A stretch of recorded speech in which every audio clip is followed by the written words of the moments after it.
অন্তর্বর্তী সরকারের প্রধান উপদেষ্টা ডক্টর মোহাম্মদ ইউনূসের সঙ্গে ভারতের প্রধানমন্ত্রী নরেন্দ্র মোদীর ফোনালাপ হয়েছে। শুক্রবার নিজের এক্স হ্যান্ডেল থেকে করা এক পোস্টে মোদী নিজেই একথা জানিয়েছেন। মোদী লেখেন, অধ্যাপক মোহাম্মদ ইউনূসের কাছ থেকে একটি ফোন কল পেয়েছি। আমাদের বিরাজমান পরিস্থিতি নিয়ে মতবিনিময় হয়েছে। সেখানে একটি গণতান্ত্রিক, স্থিতিশীল, শান্তিপূর্ণ এবং প্রগতিশীল বাংলাদেশের জন্য ভারতের সমর্থন পুনর্ব্যক্ত করা হয়েছে। ডক্টর ইউনূস বাংলাদেশে হিন্দু এবং সব সংখ্যালঘুদের সুরক্ষা ও নিরাপত্তার আশ্বাস দিয়েছেন।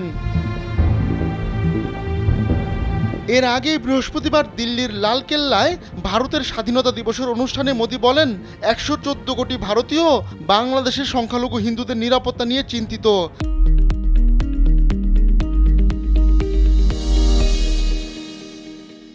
ভারত সবসময় বাংলাদেশের অগ্রগতির শুভাকাঙ্ক্ষী।